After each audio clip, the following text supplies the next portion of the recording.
Et le numérique à le présent, je le disais, c'est avec vous Clément Le Saffre.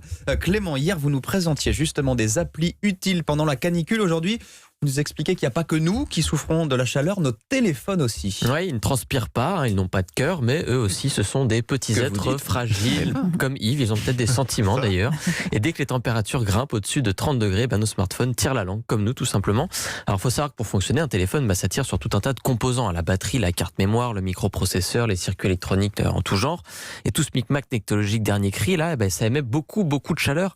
On peut s'en rendre compte quand on utilise une appli un peu gourmande, par exemple Netflix sur votre téléphone, tout de suite, il se met à chauffer et on peut le sentir dans sa main. Ouais, ça peut atteindre des chaleurs assez prodigieuses. Et justement, s'il émet de la chaleur notre téléphone, pourquoi est-ce que la canicule devrait lui faire peur puisqu'il chauffe de base ? Effectivement, c'est vrai que les smartphones modernes sont quand même conçus pour résister à ces températures générées par les applications et par les composants. Ça peut aller jusqu'à 90 degrés de tolérance à l'intérieur de la coque. Et ça, c'est grâce à une ventilation qui est miniaturisée, qu'on n'entend pas du tout. D'ailleurs, c'est le même principe que sur nos ordi. Sauf que les ordi, on entend la ventilation tourner quand même. Mais voilà, le système, il a quand même ses limites parce que justement, il est miniaturisé. Donc, il ne peut gérer en tout cas qu'une certaine quantité de chaleur. Or, les téléphones sont faits en grande partie de métal, je ne vous apprends rien. Et c'est un matériau qui garde la chaleur.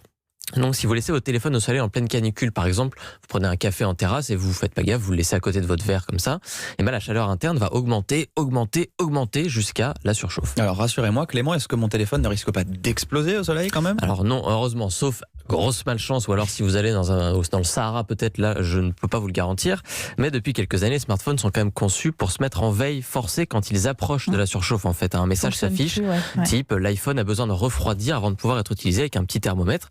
Et dans ce cas, si cet écran s'affiche, vous ne pouvez plus rien faire. Il faut juste attendre, justement, effectivement, qu'il refroidisse. Alors avant d'en arriver là, il y a quand même des petits signes à surveiller, notamment des ralentissements ou des bugs d'affichage. Si les applis mettent un peu de temps à charger, c'est qu'ils commencent à avoir un peu chaud. Alors pour éviter d'arriver jusqu'à cette surchauffe qui va vous empêcher de l'utiliser, ce qui est un petit problème quand même, quelques conseils très simples. Ne laissez pas votre smartphone au soleil, gardez-le plutôt dans votre poche ou dans un sac. En pleine canicule, n'utilisez donc pas les applis les plus énergivores, Netflix on l'a dit, mais aussi les jeux vidéo, les applis photos.